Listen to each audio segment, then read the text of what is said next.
All right. Welcome. Welcome to More Than Married's I'm second Michael. podcast. I'm Claire. And we are More Than Married. So we're really excited about today's podcast. Yay. Number 2. We are talking about communication. Communication. Is this a type of communication where it's like talking about feelings, kind of like this happened and I felt sad or I felt this way about it? No, that's not what we're talking about today. We're not talking about that kind of communication, which we think is important, by the way. But that could be a whole different topic. What we're talking about today is communication as a team, in your marriage as a team together. So like communicating, giving signals, things like that. Before we get started, we're going to play our game. All right, let's do it. Would you rather have shown on national TV a lengthy video of you in a store dressing room making faces, talking to yourself, or have shown a short video of you in your underwear lip syncing to a rock and roll song in your bedroom? None of the above. Well, if you have to pick one, Not in my underwear, for sure. Yeah, I mean, I definitely have to that go in is the not dressing appropriate, room. you guys. We do not endorse that. Thanks, because I'm sure they thought that we would endorse that. All right.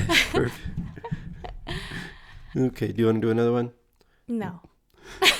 Okay, fine. Would you rather have skeletons in your closet or an undeserved bad reputation? Undeserved. I'd Skeleton in my closet.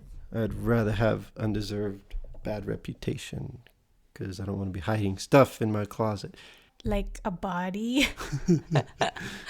Metaphor. Yeah. Okay. Reputation, it could be like taken way far down, but a skeleton, if you don't, you're not creeped out by like those stuff. It's just bones in the closet. Why? Are you laughing at me because I'm taking it too literally? Yes. Because it's a metaphor for like having secrets that nobody knows about. Oh, it is? Yeah. It didn't say that. Having a skeleton in your closet is like something that nobody knows about. Oh, really? Well, I'm glad you told me. I'm not going to go with that answer. I don't go with secrets. That's what Okay, that's funny. But speaking of secrets, that's actually kind of related to what we're talking about today. That's true. By the way, we have not gone through these questions, just so you know. Yeah, we don't screen the questions before we ask them, so it's pretty random. The first time we talk about this. So, secrets and communication. How are we relating that? So again, we're talking today about communication. Essentially, what we're saying is, when we look at it from a perspective of a team member, we're a team working together toward a specific goal. So say, for example, a football team, they're working toward the goal of making a touchdown, the offense is. The quarterback calls a play in the huddle. They get to the line and the quarterback decides they have a run play going, but he wants to do a pass. He can't just run the pass play and not tell anybody about it. He has to tell his teammates and communicate what's going on, because everybody on that team has assignments that they're running. For example, even though there's one decision maker in that equation, it's not just he's making a decision and everybody just kind of follows along and goes with the flow. No, he's making the decision and then the rest do their job in that decision and follow along. So you're so cute. It's football season. That's why that has to be his metaphor. But yes, totally agreed. Football is always relevant, by the way. Yeah, we're talking about team, being part of a team and communicating to each other in that sense. Right. I wanted to read this verse. Claire always has Bible verses ready to go off the top of her head, by the way, which I love it. It's in 1 Corinthians 3:8. Now, the one who plants and the one who waters are equally important and on the same team, but each will be rewarded for his own work. We are co workers with God, and you are God's cultivated garden, the house He is building. So I wanted to emphasize that we are equally important and on the same team. It's so good. This verse is perfect. See, we have and both. in verse 9, it both are says, we important. are co workers with God. It's that triangle that we are all working together as a team. Right. And before we go any further, I just did want to say we're in our basement right now, so there is kid noise upstairs. So if you Running hear any around. of that, that's what you're hearing. So one who plants and one who waters, they're both important, equally important. This is teamwork, doing your job in there. I wanted to make another. I've got metaphors for this. The communication aspect. When we first got married, we were probably not married for a year yet. When we went to visit my family back in New Mexico, I remember that story. my family has a big ranch there, and it's in backwoods nowhere. There's nothing close by, and we were visiting. And when I would go home and visit, my dad, when he has water well work to do, because that's his business, I'll go help out with that. So we were there, and he had a well job. So I hopped up, got my work clothes on, and hopped in the truck. Said, "See you later, Claire, brand new wife." He and just I went left to me and I all went to alone work. there, not knowing what the plan is. So she had no idea what was going on, And I wasn't used to how they operate and their roles and their system, like how they go about things. And what we said, I think, in the last podcast, like, I'm a city girl. Like, I don't know anything about farms and ranches. So ranges. so that's all new to me. And then it's kind of like we went there and I'm a newbie and he just left me there in the air. Yes. So afterwards, when I got home, my mom actually told me. She said, "Hey, you need to tell Claire what you're doing." And I'm like, "Okay." So, but it was kind of like eye-opening, like, hey, you need to communicate your plans. Now, in that case, are you mad that I went to work? I was pissed. Flat out No. pissed. What I mean is, like, what I'm asking is, I know you. So, were you mad because I went to work, or were you mad because I didn't tell you I was going to do it? Of course, I wasn't mad that you went to work. I can respect that you have a job to do when you're there, but it's the communication part. It's That's you the part. not telling me what you're up to. Like, I'm not part of the team. Like, I'm not informed of what's happening.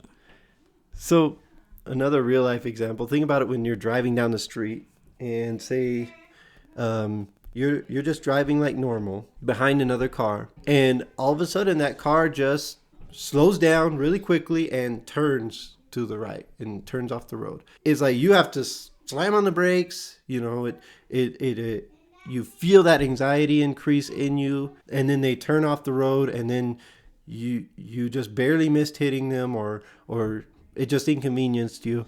In this example, you're not angry because they slowed down and turned off the road. That doesn't make you angry. What makes you angry about this is that they didn't tell you they were going to do that. They didn't put their blinker on. If they just put their blinker on, then you would have been prepared for them slowing down and turning off the road. That's the point, is that it's the communication. It's not the action so much. It's communicating what the action is going to be. And I think a lot of our problems and conflict would be non-existent if we would just communicate and tell our partner, our teammate, that we are thinking of this to do this, or this is our plans. And I'm guilty of that. Like, I would just plan things out in my head, and I thought I already told Michael, but I guess it was just in my brain. Yeah, and I think we've gotten better at this over the years, definitely. I play pool, billiards. I go play pool once a week. And some of you, that's golf or whatever you do, but I play pool. So I have a team, and I play once a week at the same time every week. For me, it's natural. I know that I'm going to go play pool that week. I play pool every week. But I don't just assume that she knows and she's going to remember every time I'm going to go play pool. So, a couple days leading up to it, when it crosses my mind, I mention it to her when she's in a good mood that, hey, I'm going to go play pool on Tuesday. Oh, great. Thanks for telling me. She remembers it. And then usually the day before, I'll mention it somewhere. And then that day, I'll just mention it somehow. And it's just that reminder that says, hey, I've got these plans to do something. And I'm not assuming that you just know about it, because if it's just like, hey, I just tell her one time, that's it. That's all you get is that one time. I'm going to tell you I'm playing pool every Tuesday. That's it. So then whenever the time comes on Tuesday, I just leave. And she's like, oh, I totally forgot about that. That way we avoid that. That's not a good scenario for us. And how many times have we been, like, when I say we, like, you guys included, that we would, like, bring up, I already told you that. Right. And then, what? Like, and like, yeah, I didn't mean to say I recorded it, but it's like, but in our head, it was recorded that, hey, I told her that. It's her problem now because I did mention it. And then we would come back later on like, no, I don't think you ever told that to me. And then we would come back and, oh yeah, you did. But how many arguments or conflicts would be saved if we just keep communicating and telling our spouse the plans that we have? That would just unify us and like help the team be on the same page. It's really good. It makes life so much smoother when we can, in that case, like, I already told you about that. In those cases, then we get ego involved. It's like, I told you once, that should be enough. That's where the ego comes in. And then it's like, if you got a problem with it, you figure it out. It's more of like, I'm going to continually communicate this. And these examples are just like random, simple examples. It could be... And she doesn't think the same way I think. That's right. It's already obvious that, So I was watching football playoffs, Aaron Rodgers and the Green Bay Packers. I'm just there chilling. Aaron Rodgers comes on the screen on the sideline, and the announcer mentions his name. I wasn't Claire really fully wasn't paying watching attention, football. and she heard his name. And she looked at the screen and she said, "Is that Aaron Rodgers?" And I said, "Yes, it is." And she said, "He's engaged to this celebrity." "Isn't he engaged to this celebrity girl?" And I was like, "I do not know. And I don't care, because that has nothing to do with the game that's being played right now." And so this is a perfect example of, we're speaking different languages at that point. We're not on the same page. I'm watching football, and I'm looking at my phone and trying to be present. So we're speaking different languages, of football, and we communicate in different ways. All. And the point is that I cannot expect her, when I tell her something, that she is going to internalize that and remember it in the exact way that I intended her to remember it.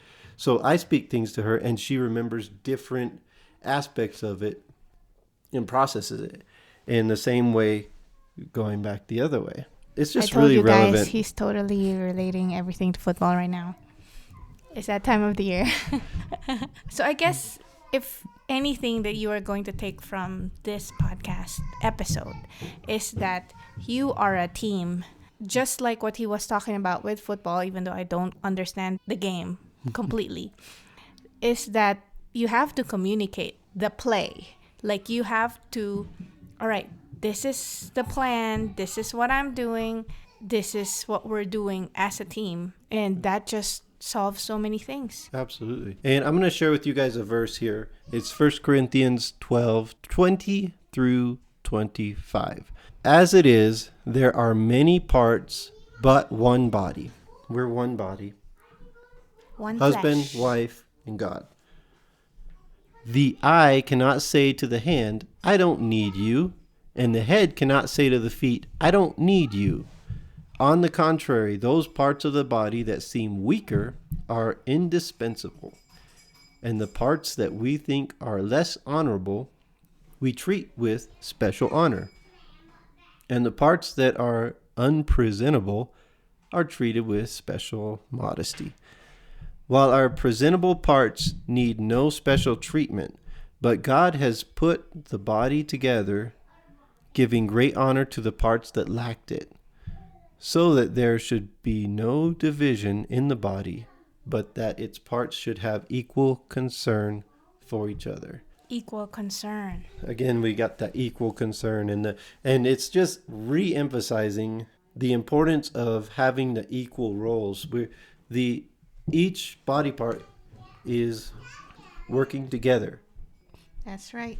When we're just doing something without informing the team of what we're doing, it's kind of like the hand just saying, I'm going to go do this, and I'm going to do it by myself. I'm not going to tell anybody I'm going to do it. I'm just going to do this random stuff. And it doesn't make any sense. I think it just shows that the lack of consideration for whoever's in your team. Right. That's a good point, too. So another verse that I thought of while you were reading that body parts verse and being one body is in another book. It's in Ephesians chapter 4, verse 16. It says, from him, the whole body, joined and held together by every supporting ligament, grows and builds itself up in love as each part does its work. So we all do our part, our work as a member of the team, but we support each other, we build each other up in love, and one way to do that is to communicate each other. Because how can I be encouraging of my husband or supportive of what he wants to do, like playing pool, if I don't even know he's playing tonight, And with everything that, everyone has so much on their plates, having little ones, plans, career, goals, and all of that, responsibilities. The simple act of just reminding each other how we love them, encouraging them, and hey, I need this help right now on this thing that I'm doing. Sometimes we get so wrapped up with the little things that we do, like the chores or responsibilities, that if just that little reminder of this is what I'm up to, my mind is on this, and it's just so much easier to understand what the other person is going through and This is to help actually, them in that area. It's actually pride disguised as humility. When we're False holding humility. something from our spouse, as we say, oh, well, I didn't tell them that because I don't want to bother them with that. That's an excuse. It's pride. Just recognize it for what it is. That's pride disguised as humility.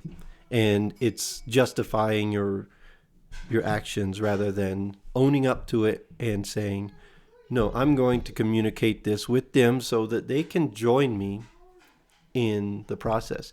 For example, when I had this thing that I got over. I don't want to talk about it now because it would completely steal the focus of the show. So when I was dealing with that, I talked to her about it. I didn't want to. I wanted to keep it to myself and just take this battle on, this every man's battle on by myself and not communicate it with her. But God was very specific with me and said, tell your wife about that right now. And that was key in her then understanding what I was doing, why I was doing the things I'm doing, and doing her part, which was... Well, what he's referring to is he's going through something, God's dealing with him about something in his heart. If he did not obey and follow God to tell me, I had no clue, like zero. Like I thought, I never thought, it never crossed my mind. So when he told me, sat me down, hey, I'm going through this, God is dealing in my heart And this is my plan. in this area, and this is my plan on how to move forward. And I was just, oh, we can easily react and be like, what? That's what you've been up to? That's what you've been doing? But when it is spoken to with love, and if we just follow God's lead of like, okay, he's telling me this, it must be important, and he needs my support in this area. So what he's saying is actually, I cannot pray for him or support him or give accountability or do anything on my end that I can do to help him out if I had no idea or if he had not told me what that particular issue is. That allows her to then do her part, like she said, praying, supporting, and understanding why I was doing certain things. So, for example, if you decide you're going to do something and you want to make these changes in your life and you don't tell your most important teammate about it, they're not going to understand why you're doing these things, why you made these changes. You're going to pick up these different mannerisms. You're going to do these things differently. And they're not going to understand because you didn't bring them in on the process. Sometimes that's all it is. It's just that they need to just understand what's going on and give you some space to do it. I want to give a specific example that just came to mind to me right now. Is, for example, I am doing a change of diet. And like, hey, I'm planning not to have sugar anymore. I'm cutting that out of my life. And if I don't tell him that simple thing, like it's not related to him if you look at it at a perspective like, oh, it has nothing to do with him. He can still eat whatever he wants to eat, like it does not affect him. But really it does, because if I don't tell him that, he wouldn't be able to give me that support of like, and he would just keep eating, all these sugary treats or pizza in front of me. And offering it to her. Yes. And that would just be like sabotaging my plan to eat healthy. But if I just like, hey, I'm going through this program, this is my plan, will you support me? Simple as that.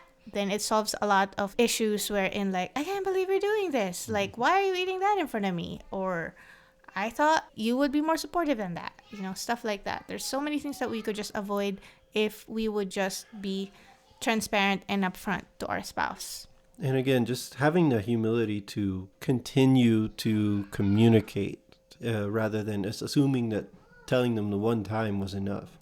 And understanding that just because you communicated it one time doesn't mean that they're going to do what you want them to do all the time. You got to continue to communicate what's going on. And seeing your spouse as a team, that you guys are a team, because that's very important. Yes, you are an individual, but everything is connected. And whatever you do and say will affect the rest of the body, just like what that verse says in Corinthians.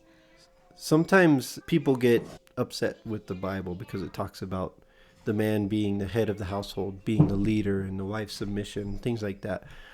Claire and I actually learned a lot about leadership and communication when we learned salsa dancing, because she's a dancer before we ever learned about salsa dancing. So dancing was kind of natural for her. I never danced before in my life. But the dance that I'm used to is group dancing, like being part of a crew or a team, and you compete. There's a choreographer and we're different parts of that body, right?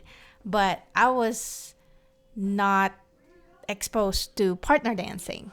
So in salsa dancing, the man is continually giving signals to the woman, which she follows, and she does certain moves at certain times, depending on the signal given by certain tug and pull. If you've done it before, you understand completely what I'm saying. If you haven't, maybe you're kind of getting the idea. But there's certain signals that go along with the salsa dance that tells her what to do. For example, if I like raise my hand in a certain way against hers, then she knows she's going to do a spin. Now, whenever I do that, all I'm doing is giving the signal. I'm not jerking her around and spinning her around and flipping her and dipping her. Sometimes that's what it looks like and it doesn't look right.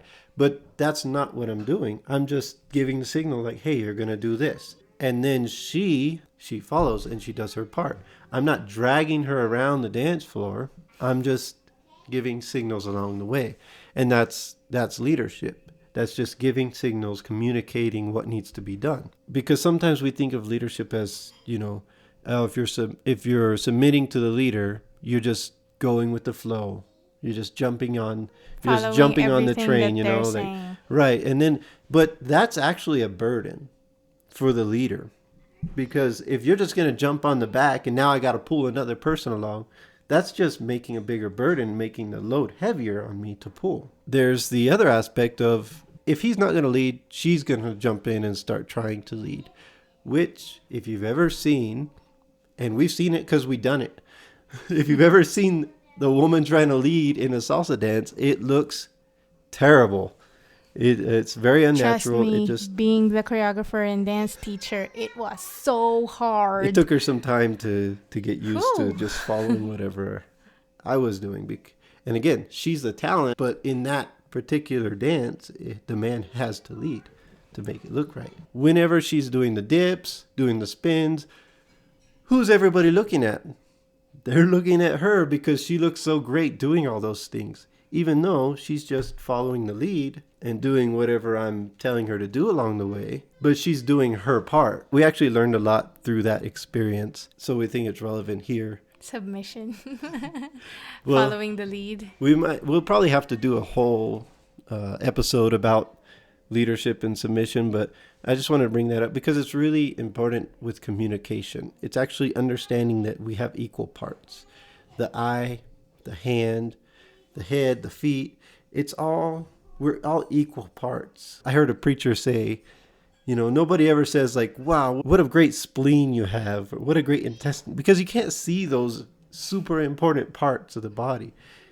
But we have this idea that leadership means that you're the head and you're the one in charge. You're the one that everybody sees and has to follow. And it's not like that. It's a subtle, equal parts, equal importance thing.